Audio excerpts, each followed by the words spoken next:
What if you only had 24 hours left to wake up, or risk being locked out of a divine shift that's already in motion? Would you keep scrolling? Or would your spirit finally rise? This isn't just a dramatic headline. This is a spiritual deadline, and it's real. The next 24 hours are not business as usual. While the world distracts itself with chaos, heaven is moving with surgical precision. The 16th of August is not just a date. It's a starting point, a quiet detonation in the spirit realm that only a few will feel and even fewer will respond to. Have you been feeling it? That strange pressure in the air, the emotional waves that rise out of nowhere, the sense that something is shifting just beneath the surface of reality. These are not mood swings. They're divine signals. Your soul has been picking up the frequency long before this message found you. But what happens next? And what is really unfolding beneath the calendar you thought was ordinary? If something inside you knows this is more than coincidence, drop a 777-inch the comments right now to seal your spiritual agreement. And to every beautiful soul who's poured into this space, whether through super thanks or silent support, thank you. You're not just here by choice. You were summoned. Now stay with me, because in just a moment, I'll reveal why this Saturday is unlike any other this year. And if you're not ready, it won't wait.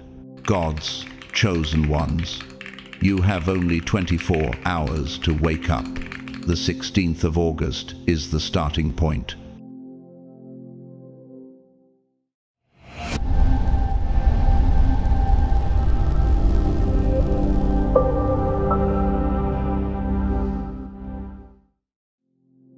Listen carefully, not just with your ears, but with the depth of your spirit, because when the noise fades, what remains isn't emptiness, it's invitation. Invitation to remember who you are when the performance stops, when the distractions dissolve, and when the light finally falls on the real stage, your soul. This Saturday, the 16th of August, is not an ordinary day. It's a spiritual checkpoint, dressed in normal clothes. It may come as a familiar person who once triggered your past, as a conversation that used to unravel you, or even as a silence that once made you panic. But it's not punishment. It's prophecy in disguise.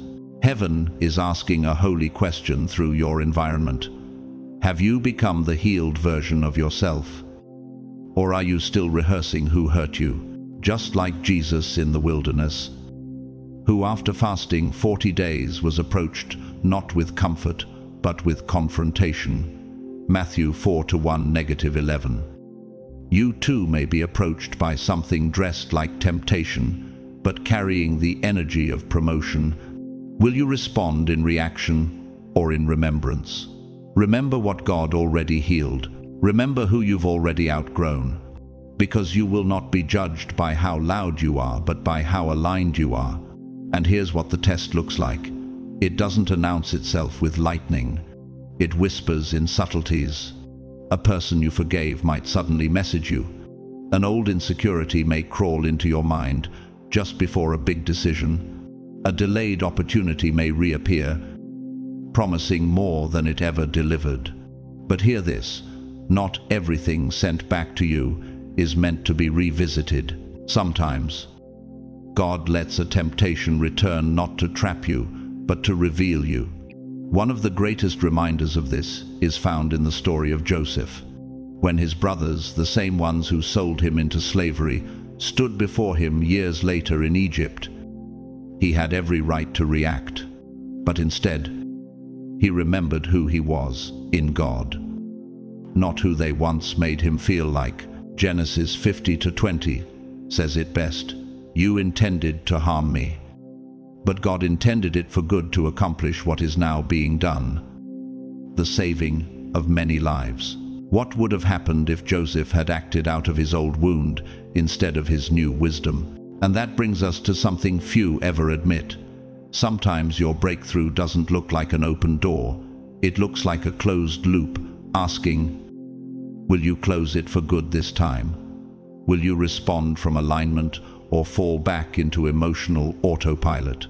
British performance artist and speaker Phillida Barlow, known for her unconventional sculptures and relentless reinvention even in her 72nd, once said, "You can start over every single day, but to start over, you must first end." Her work reminds us that embracing discomfort is often the doorway to reinvention. Just because something feels familiar doesn't mean it's divine. Now, pause. Who or what still gets a reaction from you? Who can still pull on your energy like a marionette string and shift your peace without permission? These are the indicators. These are the frequencies that show you whether you're aligned with purpose or still echoing past pain. Psalm 4:4 speaks this clearly. Tremble and do not sin when you are on your beds. Search your hearts and be silent. Silence isn't void, it's voltage. In contrast, let's bring in the example of Armando Guarini, a once respected Italian bishop who used his influence to manipulate congregations into funding personal luxuries. When exposed, not only was he defrocked, but his entire legacy collapsed under the weight of hypocrisy. His fall was not from public error, it was from private misalignment. What looked like charisma was really decay wrapped in robes, and the consequence, a name erased from sacred trust. You see, when you align your energy with heaven, the world responds, even if it doesn't understand. Ephesians 4:22, -24 commands, "Put off your old self, which belongs to your former manner of life, and be renewed in the spirit of your minds. Put on the new self, created after the likeness of God." That's what Saturday is about. It's not performance, it's proof. The proof that you no longer bleed where you've been healed. The proof that your energy is no longer loaned out to ghosts. If you pass this inner test, what happens is subtle but seismic. People who once drained your joy start fading into background noise, like fog under the rising sun. What was confusing becomes clear. Loops you once begged God to break begin to dissolve quietly. The silence you once feared becomes sacred space. Psalm 37:7 says, "Be still before the Lord, and wait patiently for him." And in that stillness, heaven rewrites timelines. One last truth. You don't need to scream to shift reality. You need to resonate. When you shift inwardly, reality adjusts like a theater curtain catching a new spotlight. Revelation 3:8 reminds us, "I have placed before you an open door that no one can shut." But that door only activates for the version of you that was always meant to walk through it. Not the wounded you, not proving you, the becoming you. And when do you step forward? You'll look around and realize your life is finally yours again. This is not the time to react. This is the time to remember. You've been tested not to break but to rise. Don't return to what once held you. Respond from who heaven says you are. Walk through this Saturday not as a prisoner of your past, but as a prophetic echo of your future. What's next isn't random. It's alignment in action. You've been prepared for this moment. Now, it's time to meet it with clarity, with courage, and with conviction. Rise, chosen one. This is your checkpoint, and this time, you're not going back. You are walking through something holy. But it doesn't feel like glory yet. It feels like exposure. A divine recalibration is underway. Not a breakdown, but a breaking open. Not a collapse, but a reordering of everything that could not go with you. The shaking you feel is not destruction, it's displacement, and it's sacred. Because at this very moment, the old scaffolding of your identity is being removed. You are not falling apart. You are shedding skin. In Romans 12, we are told, Do not conform to the pattern of this world, but be transformed by the renewing of your mind. That word renewing is not passive. It is uncomfortable. It strips. It sobers. It sanctifies. And this moment is asking you, are you ready to live as the real you? Or are you still camouflaging to survive? Are your habits helping you embody divine alignment, or keeping you addicted to chaos that pretends to be comfortable? You see, Saturday is not just a day, it is a mirror. It won't ask for your words. It will reflect your frequency. If you're still hiding in what you used to be, the shift may feel like betrayal. But if you're grounded in the clarity you've been practicing, the shift will feel like home. And the truth is, what's coming doesn't wait for perfect timing. It responds to spiritual posture. Psalm 32:8 whispers, I will instruct you and teach you in the way you should go. I will counsel you with my loving eye on you. That's what this week is about. Heaven's counsel in disguise. Nature itself is echoing this transformation, just like a nautilus shell expands chamber by chamber, abandoning each smaller room as it grows. So are you. You cannot retreat back into a spiritual space that was only meant to carry you for one stage. To attempt that is to suffocate your own evolution. This is why certain emotions are rising, certain faces are returning, certain thoughts are circling. They are the final echoes of the previous chamber, calling you back, but you've outgrown them, and like a glacier that cracks with deep inner pressure, your stillness is birthing movement beneath the surface. In the Polish Christian film Ida, a young nun on the brink of taking her vows journeys into a painful past she never knew. Her identity is deconstructed, her worldview shattered, but through the silence and tension, something sacred emerges. Her truth. One line lingers like prophecy. To know who you are, you must first know where you've been kept. You, too, have been kept hidden, guarded, sealed off until now. And now, the unveiling begins. But pause. Have you noticed how your spirit tenses when old habits call your name? Have you tracked how some patterns pretend to be rest, but leave you spiritually drained? What if the thing you keep revisiting is the very thing blocking your becoming? What if staying emotionally reactive is the final trap before your alignment manifests? Exodus 14:13 tells us, stand firm, and you will see the deliverance the Lord will bring you today. But standing firm doesn't mean resisting emotion, it means responding from the truth. The shift is not looking for your feelings, it's waiting for your embodiment. And once you align with heaven's rhythm, the doors you were once locked out begin to sense your vibration and open, not because you forced them, but because you finally matched their frequency. Saturday is a portal, yes, but not one that waits for everyone. It is more like a tidal bloom. That rare moment in the ocean when phosphorescent plankton light up the water, not because they were forced, but because the conditions aligned. Your life is approaching that same glow. Your transformation will not be loud. It will shimmer quietly in alignment.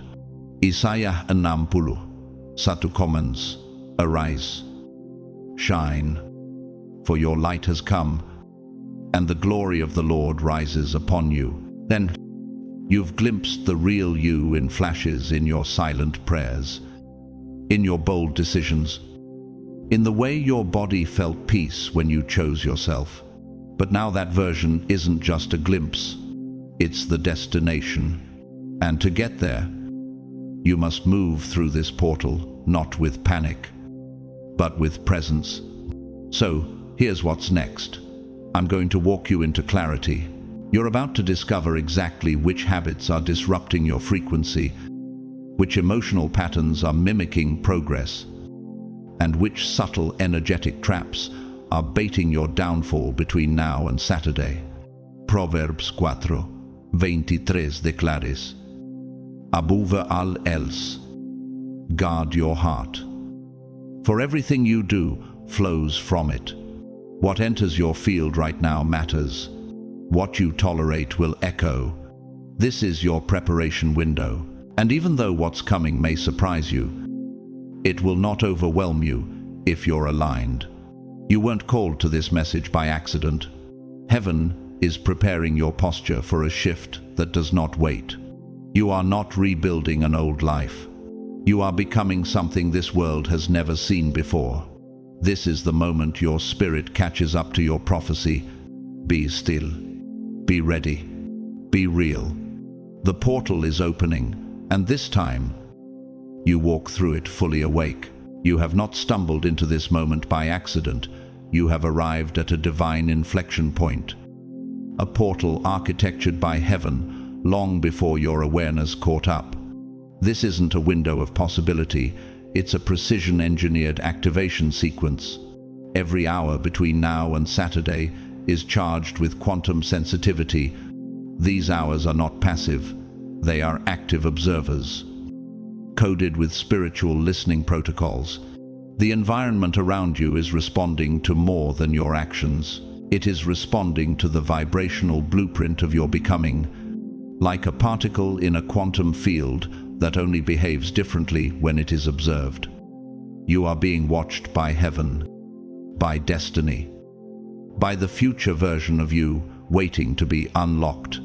And just as in Heisenberg's uncertainty principle, the more precisely you fix your focus on who you are becoming, the less control you need over the circumstances themselves. So what are you focusing on right now? What internal reality are you sending as your signal? Hebrews 11:3 reminds us, by faith we understand that the universe was formed at God's command, so that what is seen was not made out of what was visible. That's what these hours are. They are invisible scaffolding, where your next reality is being constructed based on the resonance of your choices, not the noise of your reactions. This portal, this spiritual wormhole, does not wait for procrastination. It aligns with intention, not convenience. Like a well-timed solar flare, the frequency of divine motion is increasing, and you are being asked to synchronize your internal world with what is about to ignite. That inner pressure you've been feeling, the emotional tightness behind your ribs, the energetic buzzing in your spine, the sleepless flashes in the early morning, they are not glitches. They are signals, your body detecting the edge of the threshold. Romans 13:11 proclame, the hour has come for you to wake up from your slumber, because our salvation is nearer now than when we first believed. This isn't poetic, it's physiological. Your neural network, your hormonal system, your electromagnetic field, all are shifting, recalibrating for a spiritual software upgrade. In neuroscience, there's something known as a liminal neural threshold, the tipping point at which your brain rewires itself not because of effort, but because of accumulated signal. That's what you're reaching. You don't have to fight your old patterns. You simply need to stop feeding them. Because right now, the universe is not asking for performance. It's asking for alignment. One person who understood this was Claude Parent, a visionary French architect known for reshaping how buildings were designed to create psychological movement. He believed that sloped walls could shift human behavior, that space could change your soul. He once said, if a body must move, the space must first be moved. And so it is with your soul right now. The internal space is shifting, your atmosphere is tilting, and you must respond, not by clinging to the old layout, but by yielding to the holy redesign. But pause. Can you sense it? The pull to react, to fix, to control. Is that truly your power speaking, or is it your fear pretending to wear discernment? What would happen if you stopped managing what falls away and started agreeing with what's arriving. Psalm 46:10 invites, "Be still and know that I am God." But in this moment, stillness is not passivity, it's precision. It's your agreement with divine geometry. You are now standing inside heaven's architectural zone, where foundations are being torn out and new frameworks are being installed, one obedient thought at a time. This is the silent moment between pulses, the pause before divine combustion, the quiet hum in a symphony hall just before the orchestra begins again, but this time with your name in the melody. You are not being emptied just to be empty. You are being made hollow, so glory can echo through you. As Ephesians 3:20 promise. Now to him who is able to do immeasurably more than all we ask or imagine, according to his power that is at work within us, you are about to receive not what you expect, but what your alignment permits. And when that moment comes, when Saturday dawns and the field measures your signal, you will not be caught scrambling. You will be still, clean, anchored, precise. Not because you forced anything, but because you surrendered to everything holy. You have reached the edge of the divine equation, and the numbers are aligning in your favor. This is not about effort, it's about energy. You are the signal. You are the sanctuary. You are the blueprint heaven is building upon. So hold steady, stay present, and rise into the structure God is now unveiling in you. This moment is not demanding your perfection, it's requiring your honesty, the kind of raw, internal truth that doesn't need applause to feel real. This isn't about how clean your image looks or how polished your plan sounds. It's about whether your inner atmosphere is aligned with what heaven is now releasing. Because when Saturday arrives, it won't scan your persona. It will read your spiritual pulse. And here's what few admit: energy doesn't lie. You can fool others with a smile. You can fool yourself with productivity. But frequency is spiritual currency, and right now, the gate that's opening can only be accessed by those who've surrendered the weight of the old costume. Ephesians 4:22-24 says it clearly. Put off your old self, be renewed in the spirit of your mind, and put on the new self, created to be like God. That transformation doesn't happen by force, it happens by release. But release isn't always dramatic. It doesn't always look like deleting someone, making a speech, or crying on the floor.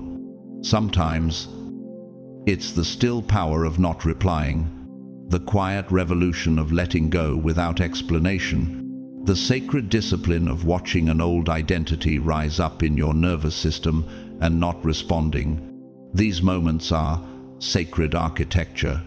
These are the bricks of your new becoming. But can you tell when your trigger is speaking instead of your truth? Can you feel the subtle craving to be validated rise up? Like muscle memory, these are not signs that you're failing. They are signs that you're shedding. Isaías 43:18-19 declares, "Forget the former things. Do not dwell on the past. See, I am doing a new thing." But what happens when the past doesn't forget you? What happens when old fears disguise themselves as logic, and trauma dressed up as strategy tries to whisper you back into safety? Real-life speaker and advocate Wade Davis, a former NFL player turned equality leader, once said, "Masculinity has taught me to hide, but evolution taught me to feel." His story reminds us, what once helped you survive is now what must be released for you to live. Armor is heavy, and now your destiny is asking you to walk without it. But in contrast, history shows us the danger of clinging to familiar patterns. Gérald Galland, once a feared hitman in Quebec, lived decades clinging to a distorted sense of identity built on survival, fear, and power. He masked trauma with violence. For years, he was untouchable until the very people he once served turned against him, betrayed, exposed, and imprisoned, not because of what he did last, but because of the false self he refused to let go. His consequence, a lifetime behind bars. Not just physically, but spiritually. Locked in the cell of the man, he refused to evolve beyond. This is your moment of holy separation. Not from people, but from patterns, from responses that no longer match your maturity, from the self that was trained to keep peace by staying small. Galatians 5:1 says, "It is for freedom that Christ has set us free. Stand firm, then, and do not let yourselves be burdened again by a yoke of slavery." That yoke is not always external. Sometimes it's internal programming, disguised as personality. Will you choose what's familiar or what's aligned? Familiarity whispers comfort, but alignment births transformation. One lets you breathe. The other teaches you how to fly. But will you recognize the moment when the craving to explain is a trap? When the urge to fix is actually fear trying to keep its seat at the table? Romans 6:6 reminds us, our old self was crucified with him so that the body ruled by sin might be done away with. So why keep entertaining a self that's already been buried? You may feel it now, that buzzing under the surface. The grief that doesn't quite have a name. The tension in your chest when you stop moving and simply feel. That is your spirit detoxing from who you pretended to be. And yes, it hurts, but it's holy. Because right now, God is not asking you to try harder. He's asking you to drop the mask. He's not looking for your proof. He's looking for your presence. The version of you that can walk through this gate without apology, without pretense, without self-sabotage. And once you release that final layer, you'll feel it. The shift, the breath, the alignment.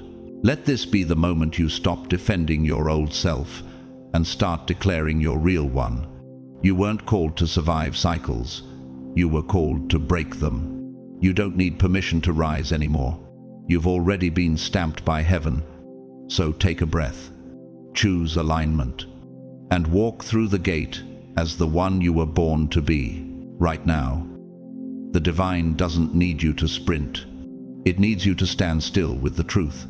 Not the kind of truth that performs well under pressure, but the kind that sits quietly in the back of your mind and gently says, "You know better now." This moment is not about speed, it's about sacred presence, about moving in rhythm with what is real. And what is real isn't always loud. Sometimes it's a quiet nudge beneath the surface, a hum in your chest, a knot in your gut that says, "This is no longer who you are." Heaven, you don't need to rush into a revelation. You don't need to post your transformation or prove your growth.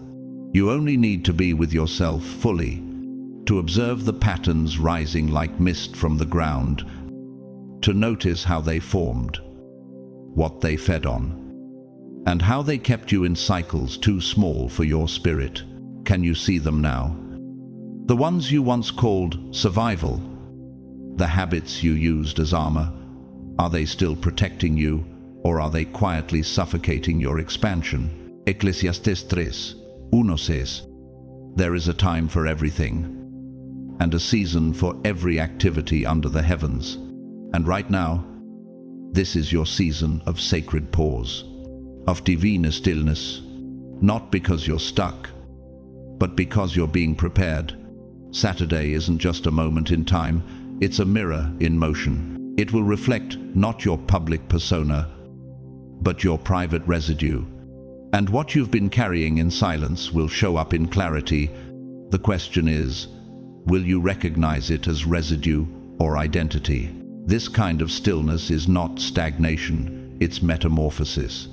like the moment before a cicada emerges from its shell, still and unassuming, yet internally shifting at molecular speed. What if your quiet was not delay, but design? What if your calm was the bridge between who you were and who you're becoming? Isaiah 30:15 whispers, "In quietness and in trust is your strength." Yet so many fear the silence, mistaking it for weakness. But in heaven's economy, silence is voltage. It's the sacred interval where old patterns collapse and spiritual intelligence sharpens, and that's exactly what's happening to you. You've been walking with grace through a fog that others can't see, carrying a weight that doesn't belong to you anymore. But Saturday is coming to measure your frequency, not your volume. And when the field aligns, it won't ask you to explain. It will ask you to embody, to respond, not react. And your response, your grounded calm, your centered knowing, is the initiation your destiny has been waiting for. In the Italian Christian film La Notte di San Lorenzo, The Night of the Shooting Stars, a village girl escaping war says, "God was not in the thunder, he was waiting." That line isn't just poetry, it's prophecy. You don't need thunder. You need discernment. You need stillness that holds the weight of glory without dropping it for applause. But as the hours pass, subtle things will begin to shift. Conversations that once pulled your energy will now feel hollow. Habits you indulged in for comfort will start to taste bitter. Your environment may feel unfamiliar. Not because it's changed, but because you have. Can you feel it?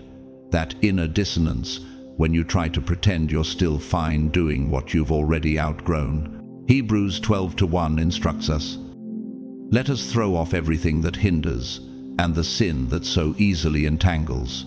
That includes self-betrayal disguised as peacekeeping. That includes spiritual shrinking disguised as humility. This is your unraveling, but it's not death, it's departure. And like a tree shedding leaves before winter, you're not dying, you're preparing for a deeper bloom. The things falling off you were never meant to last. They served a chapter, not your destiny. So breathe into this moment. Let it hold you like the earth holds a seed in the dark. Let it strip you of what no longer sings, in tune with your spirit. Let it reveal the places where you still perform, still cling, still pretend not to know what you've always known deep down. You were made for more. When the energy cracks open and Saturday arrives, there will be no more rehearsals, only revelation. And the version of you that shows up, let it be the one that knows peace. Not just survival, power. Not just noise, presence. Not performance. You don't need to chase your future. You only need to stand in alignment long enough for it to recognize you, and it will. This is the day. Let it find you ready. As we inch closer to Saturday, you may notice something subtle yet undeniable. The atmosphere is shifting. People seem edgier. Conversations feel sharper, like wires pulled too tight. Emotional triggers spark more easily, even in places where peace once reigned. But don't take this personally. You're not witnessing chaos. You're feeling the buildup of divine recalibration. The spiritual frequency is accelerating like tectonic plates, preparing to shift. What you're sensing is vibrational pressure, not just on the surface of life, but deep within its spiritual infrastructure. The closer we get to the epicenter of this moment, the more pressure heaven applies, not to punish, but to purge. And not everyone is equipped to handle that intensity with grace. But you are. That's what sets you apart. 1 Peter 5-6 says, "Humble yourselves, therefore, under God's mighty hand, that he may lift you up in due time." What if this is that time? What if everything you've endured was not to break you, but to align you with a moment that only obedience could unlock? But pause. Can you sense the difference between someone reacting blindly and someone responding prophetically? Can you feel the energetic divide between those caught in emotional currents and those who have learned to be the still axis within the storm? That's the distinction between surviving the wave and embodying what the wave came to wash away. In architecture, there's a concept known as tensional integrity or tensegrity. It's the paradoxical strength that comes from tension and compression working together to hold a structure upright. That's what you're becoming. The tension you've felt recently isn't tearing you down. It's reinforcing your spiritual structure. You are learning how to stay upright. Not because there is no pressure, but because you've become architected for it. Proverbs 25:28 warns. Like a city whose walls are broken through is a person who lacks self-control. But you've been rebuilding walls of discernment, not defense. And now, as Saturday approaches, you're not being called to avoid the emotional weather. You're being called to anchor the atmosphere. This moment is not about theatrics. It's about internal tectonics. The universe isn't testing you with noise, it's refining you with quiet choices. The battle now is no longer public, it's energetic. Will you still choose integrity when no one's applauding? Will you still walk in alignment when no one else is watching? That's the true measure of spiritual maturity. Not the power to perform, but the discipline to choose wisely in silence. Romans 12:2 echoes this. Do not conform to the pattern of this world, but be transformed by the renewing of your mind. Transformation isn't loud. It's cumulative. It happens one decision, one delayed reaction, one surrendered impulse at a time. It's in the moment you no longer respond to provoke, but to preserve peace. And that is not a weakness. That is evolution. One woman who understands this intimately is Zainab Salbi, an Iraqi humanitarian and founder of Women for Women International. Known for her quiet but fierce activism in war zones, she once said, "Peace is not the absence of war, it is the presence of understanding." Her work teaches us, real power is not always loud. Sometimes it's the gentle but unwavering refusal to become what the storm tried to make you. So how will you hold yourself this week? When the emotional residue rises, when tension whispers, when silence stretches, will you recognize these as invitations to mastery? Or will you default to what's familiar, just to feel safe? Psalm 37:7 offers the roadmap. Be still before the Lord and wait patiently for Him. Stillness is not stagnation, it's strategic spiritual poise. This is your window to move from unconscious reactivity to conscious sovereignty, from pattern to presence, from internal war to divine architecture. Saturday will not ask for your resume. It will reflect your readiness. It will not reward your noise. It will echo your alignment. So ground yourself. Stand still. Let the chaos orbit you, but never define you. You were born not just to endure pressure, but to recalibrate the spiritual grid around you. Be stillness. Be the structure. Be the shift. Sometimes alignment doesn't look like a dramatic transformation. Sometimes it's as simple as quietly declining a conversation that always leaves you depleted. It might mean putting your phone down before it hijacks your peace. It might mean walking away from a room where you're always shrinking just to make others feel more comfortable. These choices may seem small, but they carry spiritual weight. They are sacred signals to the universe about what you're truly ready for. Deuteronomy 30:19 echoes this urgency. I have set before you life and death, blessings and curses. Now choose life, so that you and your children may live. That choice isn't made in grand gestures. It's made in micro moments. In the decision to stay with discomfort instead of distracting yourself. in the bravery to let someone go, not because they're evil, but because they no longer carry the frequency of your future. But what if the tiredness in your bones isn't laziness? What if it's your spirit detoxing from everything you've tolerated too long? Can you recognize the heaviness in your chest as divine data? The tension in your neck as the weight of unspoken truth? What if your body isn't breaking, it's finally speaking? And what if these physical signs are the mercy of God alerting you before you get too far off path? Romans 8:14 reminds us, "For those who are led by the Spirit of God are the children of God." And to be led by the Spirit often means surrendering what you once used to soothe your soul. It means stepping away from a familiar rhythm that no longer serves your new song, because the wrong pattern can become a silent prison. And this week, heaven is watching which key you pick up. That's not a threat. It's an opportunity. The universe is not punishing you, it's mirroring you. And on Saturday, energy will do what words cannot. It will reveal your alignment in ways you can't hide. If you've been waiting for a sign to shift, this is it.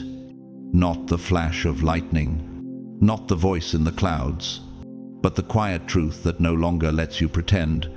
And this sensitivity you're feeling, it's not fragility, it's spiritual exposure. You're not weak, you're finally awake. Awake to the grief you buried under performance. Awake to the fatigue that comes from constantly betraying your inner knowing. Awake to the deeper pull of truth that won't let you keep walking a path that's expired. One woman who knew this intimately was Antonia Rados, an Austrian war correspondent known for covering conflict zones across the Middle East.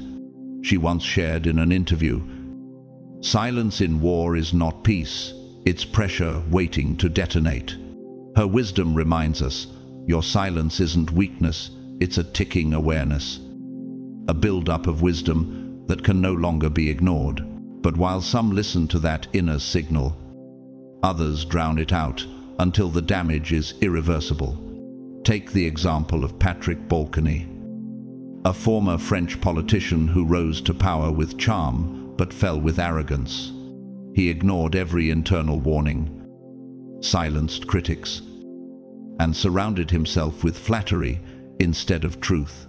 Eventually, he was convicted of tax fraud and abuse of public funds, stripped of title, legacy, and credibility. His fall wasn't sudden, it was the slow decay of someone who refused to course correct. Will you keep betraying what your soul already knows, or will you honor what your spirit is trying to show you?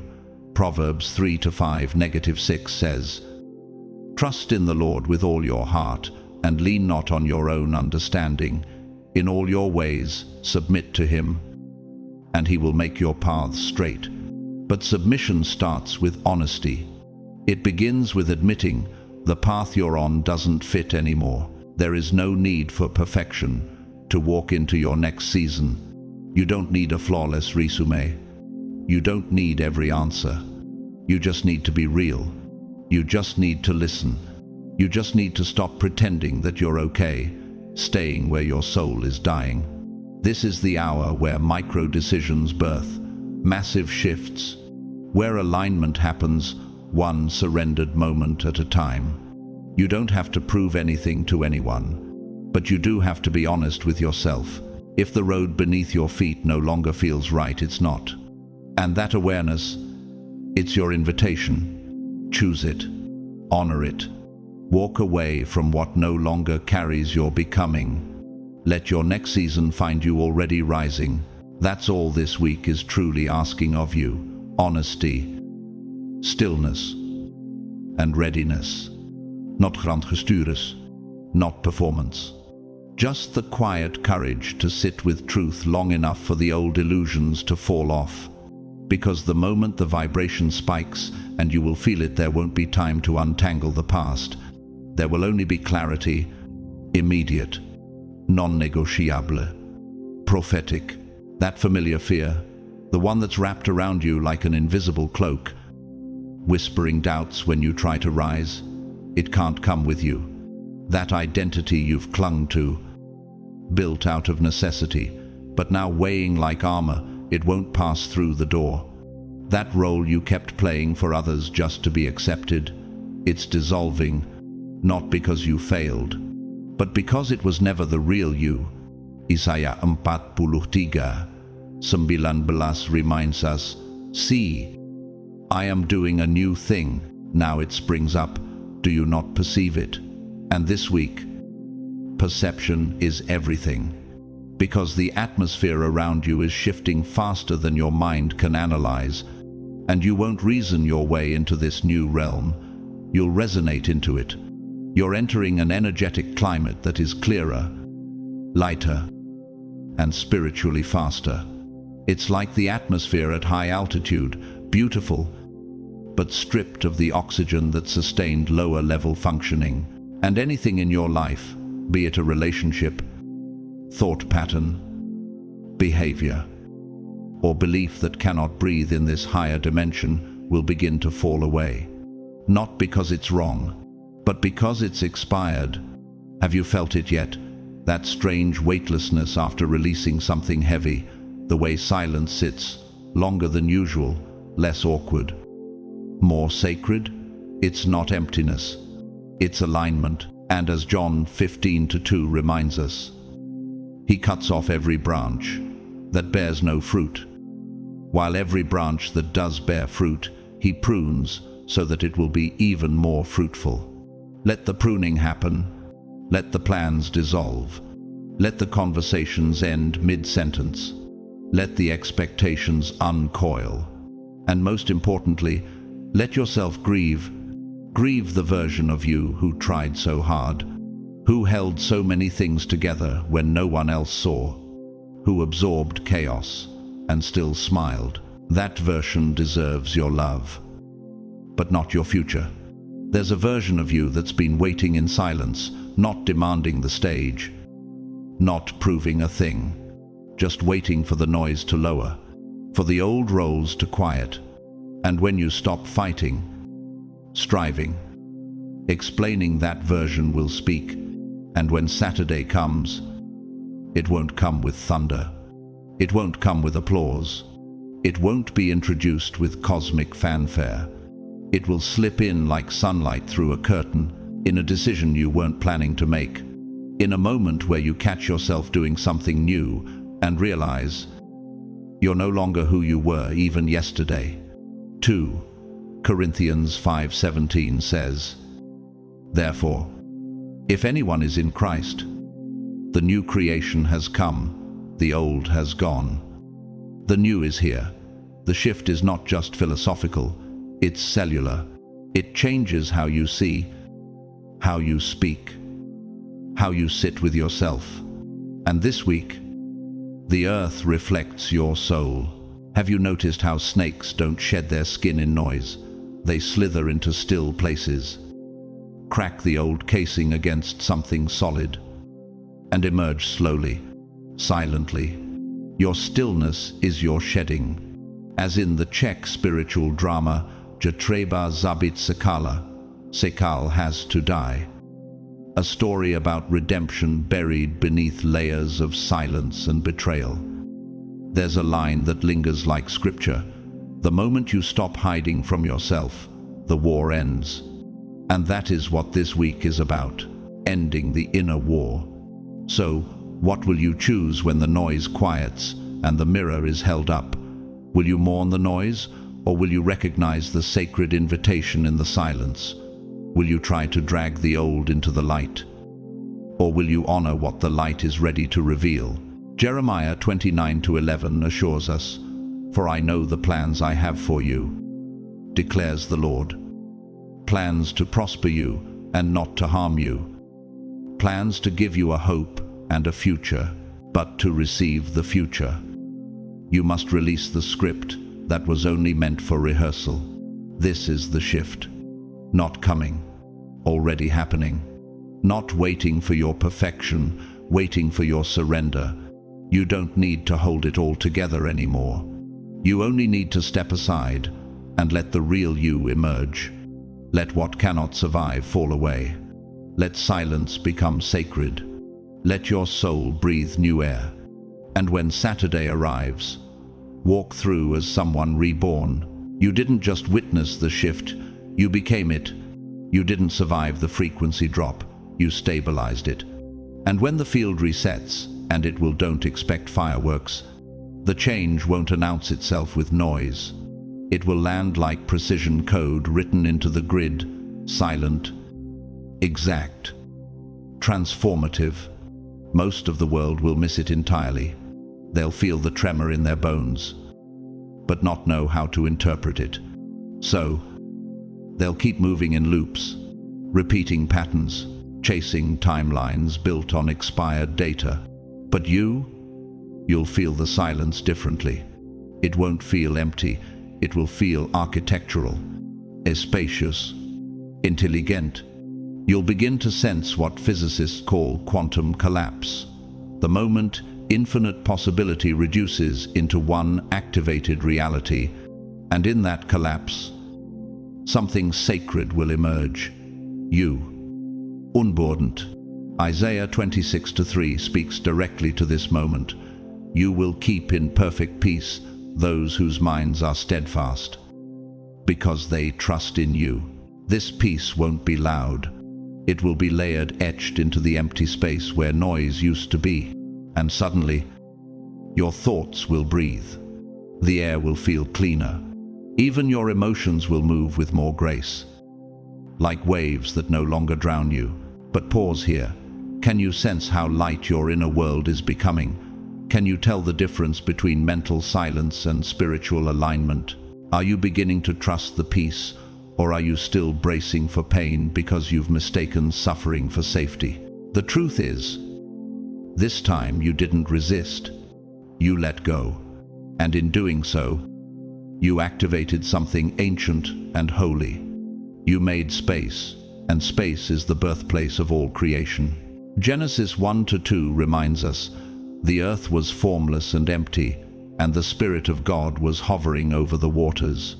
That's where creation begins, not in noise, but in stillness. And now that you've cleared the density, the divine blueprint rushes in, not with thunder, but with clarity. In architecture, there's a concept known as sacred geometry, the understanding that certain spatial proportions carry a divine resonance. That's what your soul just did. You restructured your internal space into something heaven can now build upon. The collapse of your noise created a resonance chamber for revelation. And revelation doesn't arrive in force, it arrives in flow. Unexpected phone calls, glimpses of synchronicity, dreams that feel like instructions, ideas that don't need to be chased, they just land. Already formed, already clear. Moments of peace so unfamiliar. You might initially flinch because you're not used to living without internal war. That's the beginning of the new frequency. And Romans 12:2 confirms this. Do not conform to the pattern of this world, but be transformed by the renewing of your mind. This transformation isn't cosmetic. It's cellular. You're not just thinking differently, you're resonating differently. You're no longer matching chaos. You're magnetizing peace. But here's the real test. Will you still choose this new frequency when no one else affirms it? Will you still walk in this clarity when others are stuck in confusion? Will you continue to embody light when darkness demands your reaction? The new frequency doesn't respond to drama. It doesn't fight for validation. It holds its shape. That's why it's holy. To understand this deeper, the insight of Akili Mbembe, a Cameroonian philosopher and historian, in his writings on post-colonial time and spiritual resistance, he once wrote, "Freedom is not the absence of pressure, it is the ability to choose how you respond to it." That's the frequency you're now carrying. Not a fragile escape, but a fortified presence. Psalm 46:10 urges, "Be still, and know that I am God." You've reached that stillness, You didn't panic. You pivoted. You didn't run. You remained. And now, in the sacred hum of what feels like nothing, everything is arriving. The reset already happened. You didn't miss it. You embodied it. Now you're no longer chasing signs. You are the signal. You are the proof. You are the resonant frequency of heaven's new architecture in motion. So trust the quiet. Trust the weightlessness. Trust the instruction wrapped in stillness. And when the next instruction arrives, walk into it like someone who knows the old world, doesn't own them anymore. Here's the secret most people won't tell you after a major spiritual shift. The real test begins after the breakthrough. Elevation is never just about what you receive, it's about what you can protect without needing to perform. And now that the veil has lifted, your next assignment is not to prove the change, but to preserve it. Not everyone around you will feel the upgrade. Not everyone will understand your peace, and some without meaning harm will try to pull you back into the old script, the outdated version of yourself they're most comfortable with. They'll speak to the version of you that no longer exists, hoping to ignite familiar sparks, but your silence will be your shield. Proverbs 4:23 says, Above all else, guard your heart, for everything you do flows from it. This is that moment. When Saturday arrives, resist the urge to announce anything. Instead, observe without attachment. Listen without absorbing. Feel everything but respond to nothing that seeks to bait the old you back to the surface. Can you feel it already? The subtle shift in energy when certain people speak, the way some conversations sit heavy in your chest, even though the words are polite. That's your spirit warning you. Not all connection is covenant. And this is where many stumble. They confuse familiarity for alignment. They allow attention to masquerade as confirmation, but when your frequency elevates, your discernment must deepen, because every seed of distraction is planted to pull you back to what you already buried. A great example of this comes from the life of Lisa Nichols, a motivational speaker and CEO who rose from public assistance to global influence. She once shared, "I had to learn to stop shrinking so others could breathe. My oxygen matters too." That realization didn't come through applause. It came through pressure, through the painful awareness that not everyone would clap when she finally took up space. And neither will they for you. But where there are those who resist your elevation, there are also those who resent it. Take the case of Luis Bárcenas. Once the treasurer of Spain's ruling political party, a man trusted with legacy, entrusted with loyalty until he was caught in a massive corruption scandal. His refusal to evolve, his need to manipulate behind closed doors, led to a historic prison sentence and permanent disgrace. His fall was public, but the true collapse happened long before, in private, when he refused to let go of control. Let that be your warning. Not every connection is meant to continue. Some exits are sacred, and some silences are strategies from heaven. James 1:19 reminds us, everyone should be quick to listen, slow to speak, and slow to become angry. This week, embody that. Let people talk. Let situations unfold. But let your stillness be your standard. But here's a question you must ask yourself as you move forward. Are you interpreting peace as unfamiliar because you're used to earning your safety through chaos? Are you resisting the stillness because it feels too empty, or is it actually too clean for the clutter you're used to? When your frequency changes, life doesn't argue, it reconfigures. People will leave without drama. New faces will arrive without effort. Opportunities will find you like magnets. Patterns that held you hostage for years will shatter with no warning. That's how you'll know this wasn't just an emotional surge. This was a transformation, and yet, don't rush to fill the space that freedom created. Don't scramble to explain your evolution to those who didn't even see your healing. Don't dilute your frequency just to make others comfortable. You don't owe anyone a seat in your peace if they contributed to your pressure. Isaiah 30:15 says, "In repentance and rest is your salvation. In quietness and trust is your strength." This is your quiet now. This is your sacred reset. And silence is not absence, it's architecture. It's the divine blueprint being redrawn around the new you. Don't rush to speak. Don't rush to explain. You are not the same. Let the stillness breathe. Let the silence settle. Let the new atmosphere wrap around you like a prophecy fulfilled. Because now, it's not about who sees you, it's about who aligns with you. Rise without needing to be noticed. Move without needing permission. You're no longer echoing the old. You've become the frequency of the new. The mind will always try to protect what it cannot predict. It will reach for frameworks, timelines, and titles to ease the discomfort of divine ambiguity. It will whisper questions like, "What's next?" before your spirit even finishes processing what's now. But this moment, this silence is not asking for answers. It's asking for presence.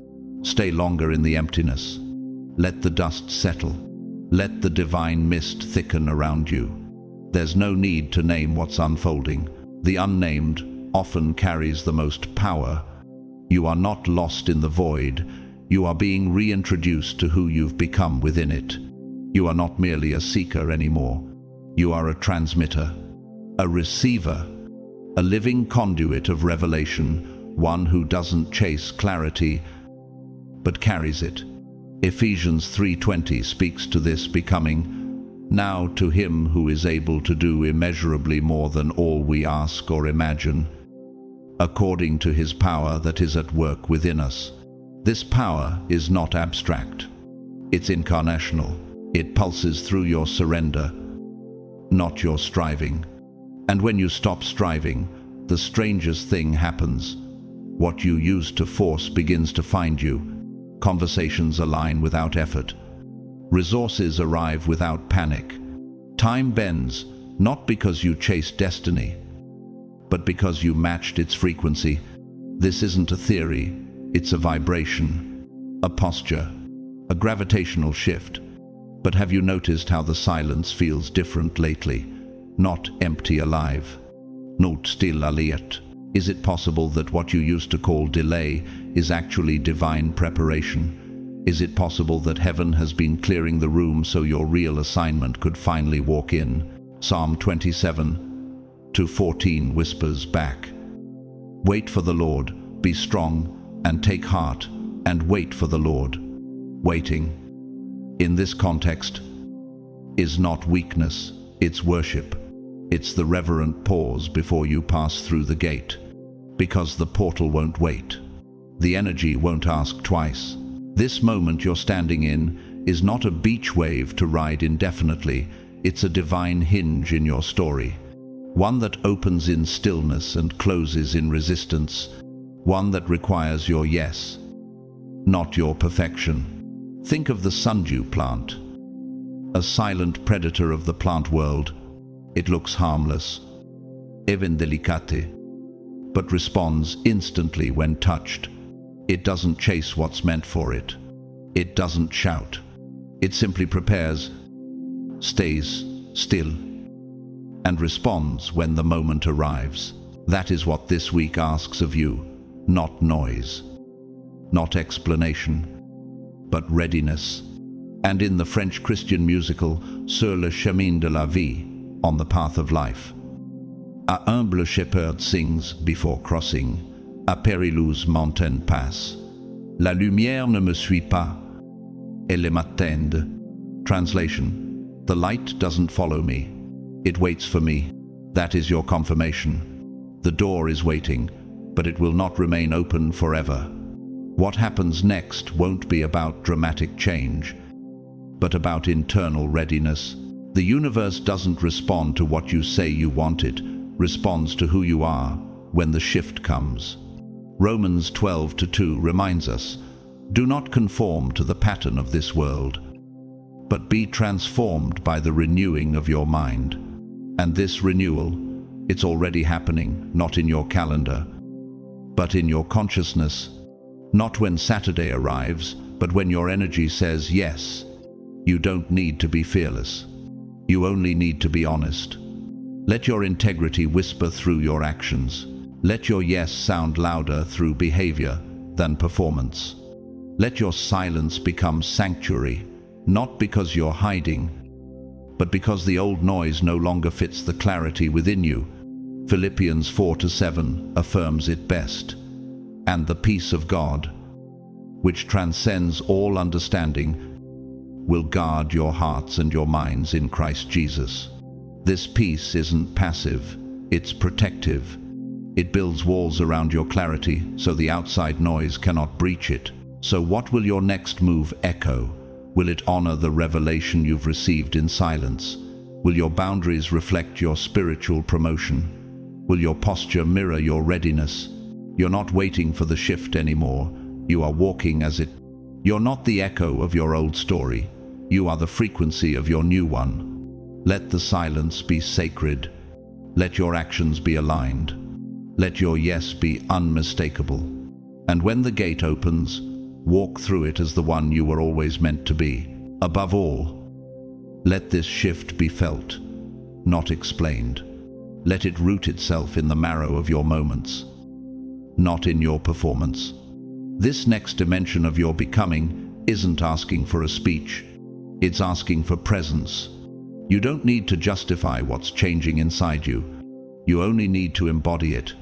Because this moment, this Mars moment, is not about making announcements.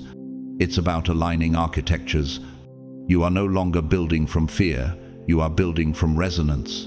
And that kind of construction doesn't begin on the outside. It begins in the blueprint of your spirit. 2 Corinthians 5:17 reminds us, "Therefore, if anyone is in Christ, the new creation has come. The old has gone. The new is here."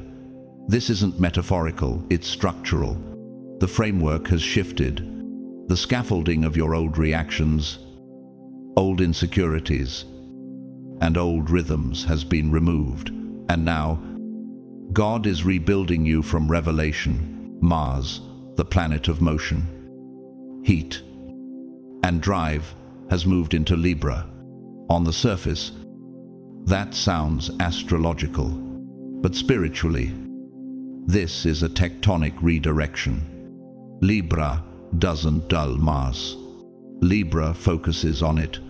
It is the architecture of balance, the celestial tuning fork that echoes justice through every energetic field it touches. You are not just moving, you are being retuned. But have you noticed the difference in the pressure this week? The way your intuition whispers before your logic can speak. The way your emotions no longer spiral but rather surge with strange clarity. Could it be that the internal battlefield has relocated? That the war is no longer about fixing your environment, but aligning your internal compass with heaven's timing? Romans 8:5 declares, "Those who live in accordance with the Spirit have their minds set on what the Spirit desires." This is that hour. The battlefield is no longer cluttered with external demands. It's now within, where action must answer to intention, and movement must submit to mission. In physics, there is a principle known as constructive interference. When two compatible waves meet, they amplify each other's strength. That's what's happening between your values and your actions. When your decisions finally harmonize with your divine blueprint, heaven sends a surge of acceleration. But if they remain dissonant, destruction begins subtly, like erosion beneath a cracked foundation. This is why precision matters, not perfection precision. This isn't about doing more.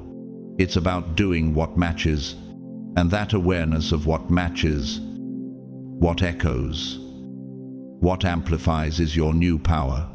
One person who understood this well is Helena Rubinstein, a Polish-born entrepreneur who became one of the world's first self-made female millionaires. In the early 1900s, her empire wasn't built on volume, it was built on vision. She once said, "Hard work keeps the wrinkles out of the mind and spirit." But for her, that work was not chaos. It was a disciplined alignment. She didn't chase everything. She moved when it matched. That's what Mars in Libra demands of you now. Are your current moves based on truth or just your old tempo? Are you still responding to life from the pressure to fix, or have you shifted into the peace of obedience? When someone invites you into urgency, is your spirit aligned or is your nervous system triggered? Galatians 5:25 offers the rhythm. Since we live by the Spirit, let us keep in step with the Spirit. Notice, not in step with pressure, not in step with performance, but with the Spirit. And that's the entire assignment now, to let your action be Spirit-born, not stress-driven, to walk into each decision not based on optics, but based on vibrational truth, not what looks aligned, but what feels aligned in your chest, your gut, your field. Isaiah 30:21 confirms this divine navigation. Whether you turn to the right or to the left, your ears will hear a voice behind you, saying, "This is the way, walk in it." That voice is getting clearer, and it won't always speak in words. Sometimes it will speak in tension, sometimes in release, but it will always point you toward wholeness. This is not the time to act out of habit. This is the moment to move from divine symmetry. Let your action flow from integrity. Let your rhythm come from alignment. You are no longer performing momentum. You are embodying precision.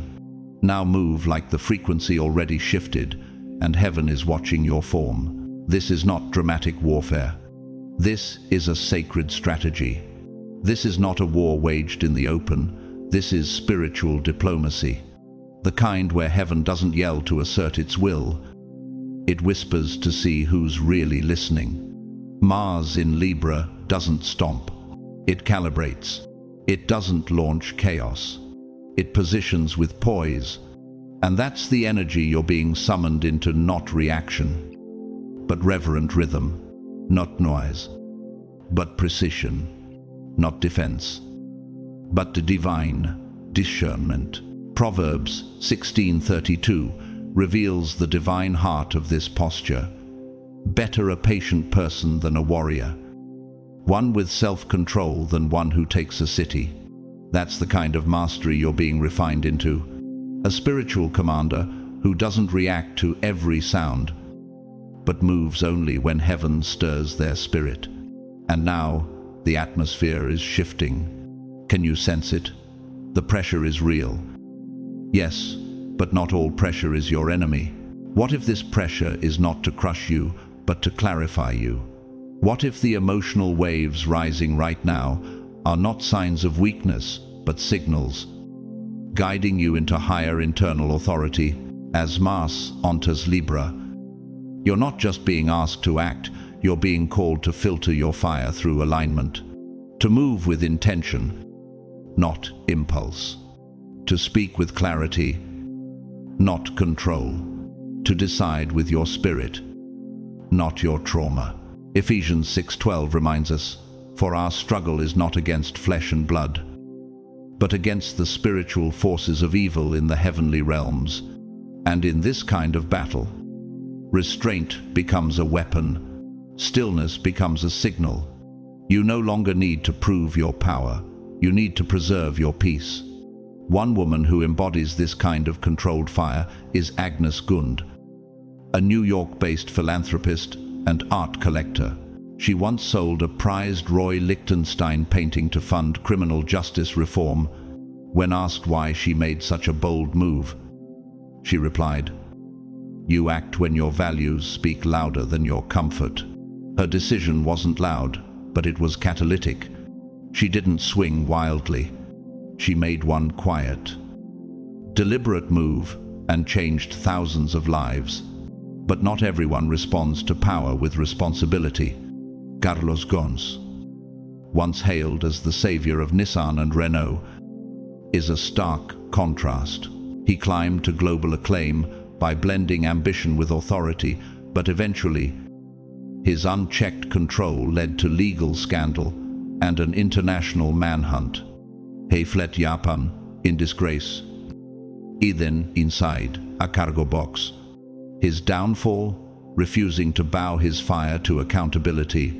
Mars without Libra. Drive without balance.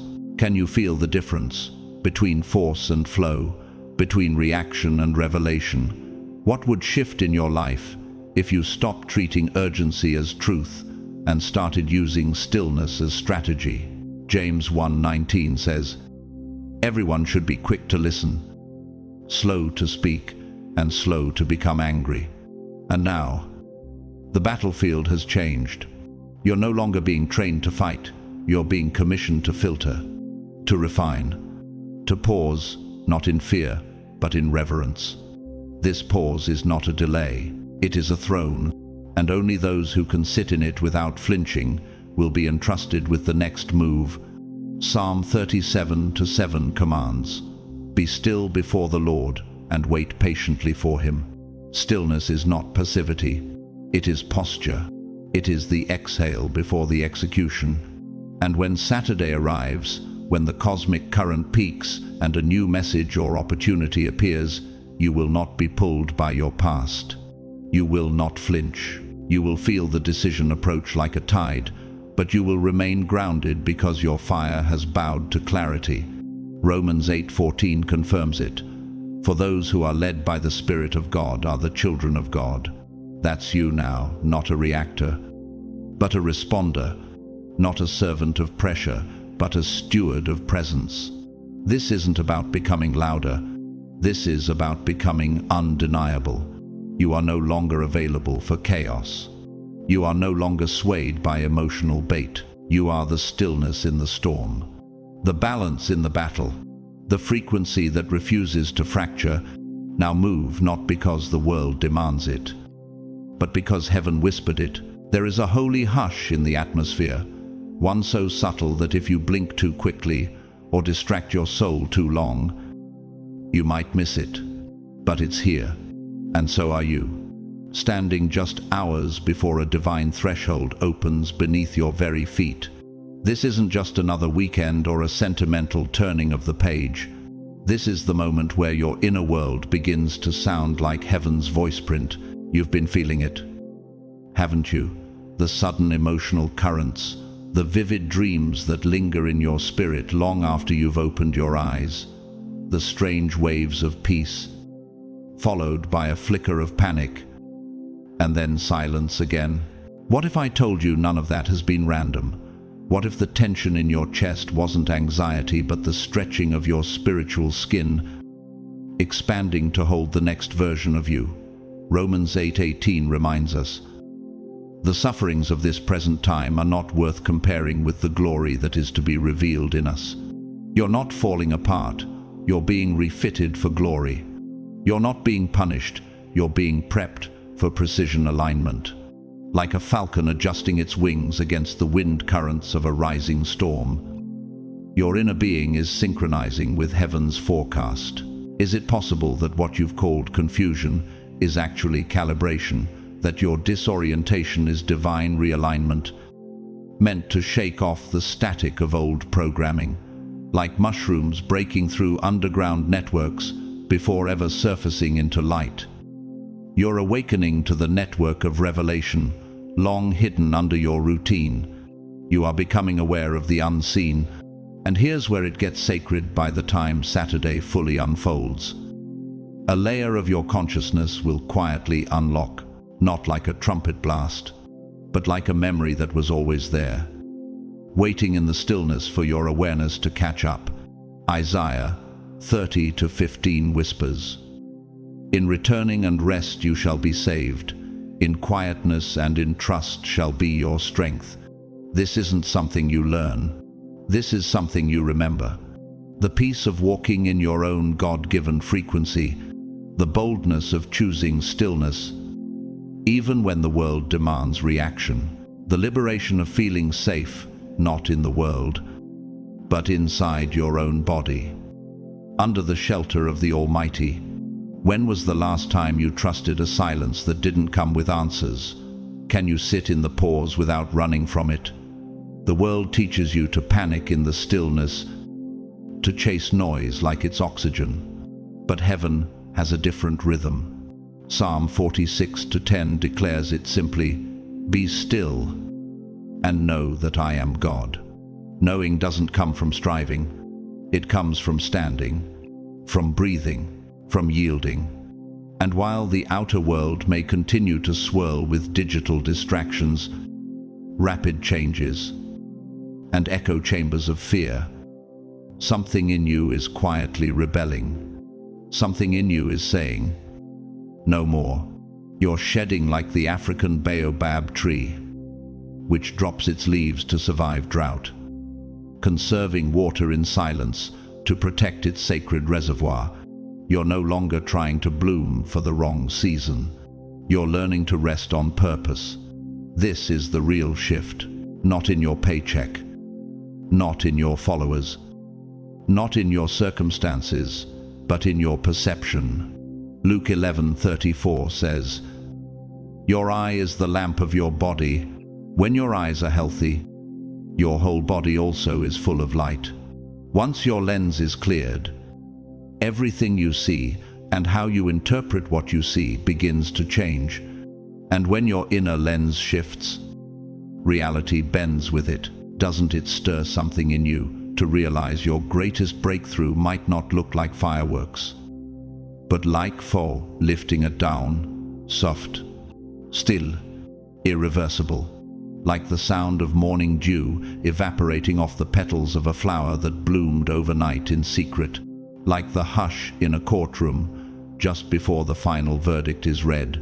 In the French Catholic film Des Hommes et des Dieux, of Gods and Men, a monk whispers before facing death, "Never have I felt more free than in the silence of surrender." That silence wasn't fear, it was transcendence. And that's exactly the kind of sacred remembering heaven is offering you right now. You are remembering how to move without proving, to discern without explaining, to exist without shrinking, because Psalm 121:3 says, "He will not let your foot slip. He who watches over you will not slumber." Even when you are still, God is active. Even when you feel forgotten, heaven is working. So, as the threshold approaches, don't rush the process. Let the fog rise naturally. Let the veil lift slowly. Ecclesiastes 3:11 declares, "He has made everything beautiful in its time." That includes you. Not when you're louder, not when you're busier, but now quiet, whole, aligned, and watched over. You are not waiting for a sign. You are the sign. You are not being delayed. You are being divinely calibrated. The shift is not something that will happen to you. It's something already rising from within you. Don't shrink back now. Don't explain away your transformation to make others more comfortable. Because once you remember who you are, you'll never apologize for it again. Now, rise. The threshold is opening. The world will catch up. There is something sacred about the final few hours before a cosmic shift. Not because everything around you gets louder, but because everything inside you gets strangely still. The sacred hinge between what was and what is about to be doesn't creak, it whispers. And this Saturday, the gate won't open with applause. It won't demand your performance. It will open with one thing: truth. The truth about who you've finally become when no one was watching. The truth about the toxic agreements you're no longer available to renew. The truth about what you are now ready spiritually, emotionally, even cellularly to receive. Can you feel it rising like heat from the pavement after a summer storm? That pressure in your spirit isn't panic, it's propulsion. Isaiah 43:19 speaks directly into this moment. See, I am doing a new thing. Now it springs up. Do you not perceive it? The problem isn't whether God is moving, it's whether you've made space to perceive it. And so, instead of scrambling to match the pace of those around you, this is your invitation to step back, not as escape, but as activation. Detach from the gravitational pull of other people's needs. Release the unconscious craving to narrate your own transformation to an audience that was never meant to witness it. What if silence is not absence but alignment? What if being unseen was never punishment but architecture? In structural engineering, tensile stress is the force that pulls and stretches a material to test its breaking point. But here's the miracle. Some structures, when built with intention, don't break. They become stronger under pressure. That's you. You've been stretched, not snapped, pulled, not pulverized. And now you're about to feel something land in your field. It won't arrive like lightning. It will arrive like truth, settling into place. This is not the hour to perform. This is the hour to breathe.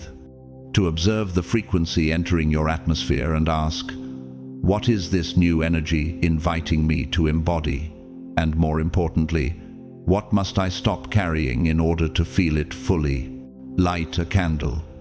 Close your eyes. Notice the resonance behind your ribs.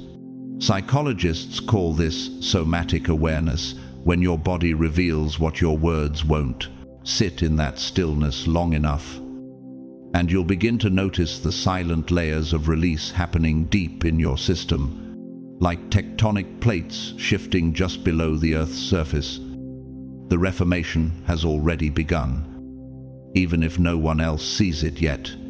And when the moment finally lands, when the invisible turns tangible, you won't need an external sign. You'll feel it, like a quantum collapse in physics, where energy once held in potential suddenly materializes as form. Not chaotic, not dramatic, just a quiet inner knowing. This is it. End 40. Psalm 37:7 anchors this moment. Be still before the Lord, and wait patiently for him. Do not fret when people succeed in their ways. This isn't just about standing still, it's about waiting with holy expectation. Even while the world spins in anxious urgency, because once this frequency locks in, the world won't have to change. You will. And when you shift, everything that's aligned with you will have no choice but to respond. This is where transformation becomes embodied. Not just imagined, not an idea you recite, but a reality you inhabit. A version of you that has existed in theory now pulsing in your bloodstream with certainty. You don't need to prove anything. You don't need to become louder. You don't need to chase a rival. You only need to choose to meet this version of yourself fully awake. Ephesians 5:14 declares, wake up, sleeper, rise from the dead, and Christ will shine on you. This isn't poetic, it's prophetic. The awakening isn't coming to find you. It's already here. The only question is, will you recognize it before the moment passes? This is the dangerous invitation of stillness, because those who meet Saturday asleep will miss it entirely. They'll scroll past it, numb through it, talk over it. But not you. You didn't survive all that just to hit snooze now. You didn't come through fire to collapse at the finish line. You are not here to watch the moment. You're here to walk through it. Eyes wide open, spirit fully present, and past identity left at the door. Your path isn't shifting. Your way of being is, and that, beloved, is what makes this threshold holy. Let me tell you a story. Edith Eger, a Holocaust survivor, later became a clinical psychologist. In her 82nd, she wrote The Choice, where she said, "We don't change until we're ready to stop running." She had spent decades walking through trauma, but it was the stillness, choosing to face herself without flinching, that led to the deepest freedom. Not a crowd, not a miracle, stillness. So maybe the transformation you've been begging for isn't something to chase, it's something to finally sit still long enough to let it rise. This is not a suggestion. This is a divine appointment. You're not just crossing into another day. You're walking into the dimension you were born for. This is your activation moment. So meet it awake. Honor your frequency. And do not look back. There are moments in your life that feel less like time and more like frequency, not just passing through your days, but penetrating every dimension of your being. And what you're feeling now isn't just emotional noise. It's a divine signal. It's sacred energy, moving like lightning, encoded with divine memory, streaming directly into your breath, your thoughts, your dreams. This isn't abstract. It's personal. It's cellular. Whether or not your conscious mind understands what's happening, your spirit already knows. You feel it in the heaviness behind your eyes. You sense it in the strange ache in your chest that has no medical explanation. You notice it in the unspoken desire to break down and cry, but not from sadness, from a holy undoing. These aren't symptoms of something being wrong. These are sacred notifications that something ancient is being awakened and something heavy is being released. Why do you think fatigue has a weight that even 10 hours of sleep can't touch? Because you're not just tired, you're shedding. Isaiah 40:29 reminds us, He gives strength to the weary and increases the power of the weak. You are not depleted because you're weak. You're depleted because you're expanding. The light frequencies currently flooding your soul aren't here to pamper your comfort zone. They're here to dismantle the lie that survival is your only option. And as this energy moves deeper, it goes surgical. These aren't surface-level transformations anymore. These are soul surgeries happening in silence. The energy is targeting the old timelines, the outdated beliefs you inherited but never questioned. And now those dusty drawers in your subconscious are opening, and the Holy Spirit is saying, choose. Keep this, or finally release it.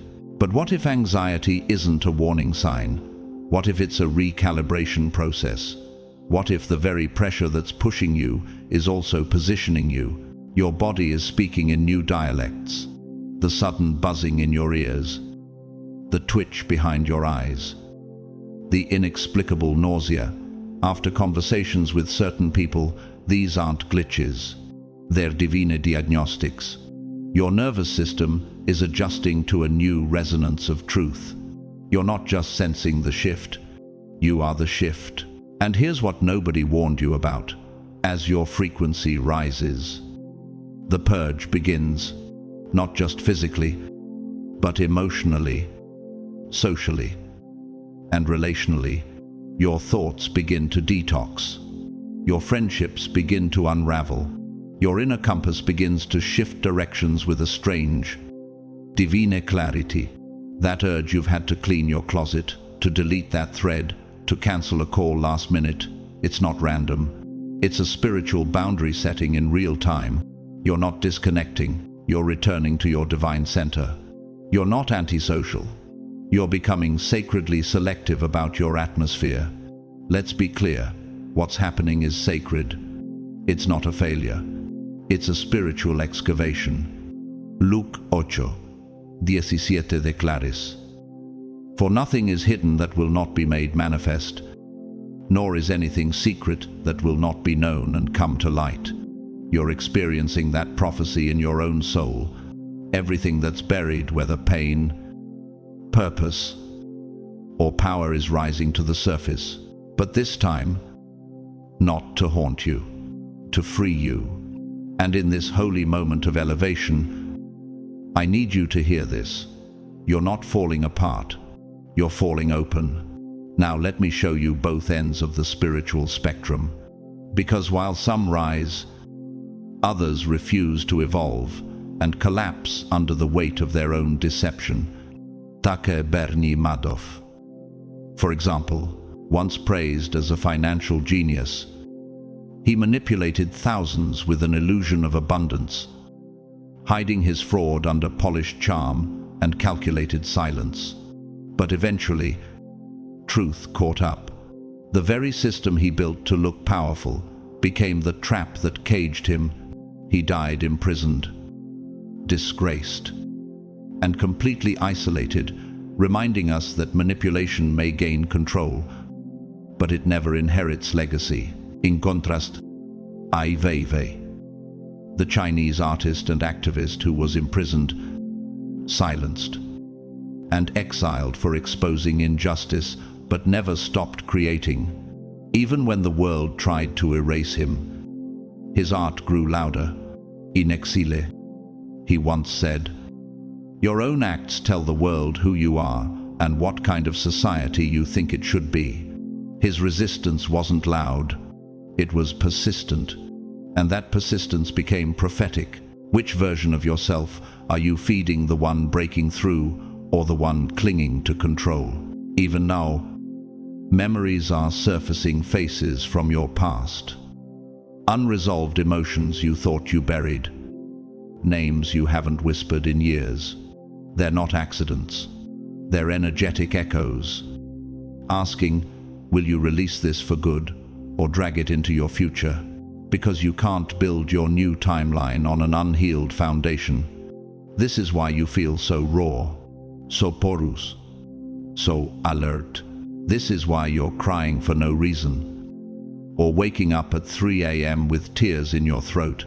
This is why your soul craves solitude, not to escape, but to breathe. Romans 8:18 carries this truth like thunder. I consider that our present sufferings are not worth comparing with the glory that will be revealed in us. Yes, you're in transition. Yes, you're in discomfort.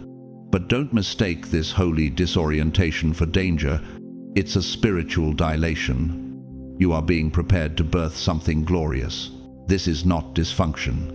This is integration. Your body is catching up to the light you've invited in, and it speaks through the shaking, the buzzing, the sudden silence. Your vessel is not malfunctioning, it's recalibrating. And the urge to rest? It's not laziness, it's sacred labor. You're not stuck, you're seeding. So honor it. Say no without guilt. Rest without apology. Cry without shame. Purge without needing permission. This is your cocoon moment. And when it ends, you won't recognize yourself. This isn't spiritual theory. This is a full-body metamorphosis. So stay awake. Stay open, stay present. What's coming isn't light, it's glorious. As we come to the end of this message, remember this: what you're feeling isn't confusion, it's convergence. Heaven is not punishing you with intensity, it's preparing you with precision. Every wave of emotion, every moment of fatigue, every strange physical shift is sacred feedback from a divine system, realigning your soul with its original frequency. You are not breaking down, you are breaking open. And you're not behind. You are exactly on time for your divine upgrade. This is not the season to shrink, second guess, or explain your evolution. This is the season to honor it, to breathe through it, to choose silence when noise offers you nothing, to choose stillness when the world demands motion. Because in this space of sacred recalibration, your next chapter is being written not by your fears, not by your past, but by the hand of God. If this message confirmed something you've been carrying quietly, if it named what your soul already knew but couldn't express, don't let it stop here. Help this word. Find others who are also being rewired in silence. Like this video to let the algorithm know that prophetic truth still matters. Leave a comment below, even a simple "I feel this" or 777, to let others know they're not walking through this alone. And if you haven't already, subscribe and turn on notifications so you don't miss what's coming next. We're not just building an audience, we're building a remnant. Whether you gave through super thanks or simply gave your time, your energy, or your presence, thank you. You being here matters more than you know. Now, may you be blessed with clarity in the chaos. May your body align with your spirit. May your past release you, and your future recognize you. And above all, may you walk boldly into your next season fully awake, fully healed, and fully chosen.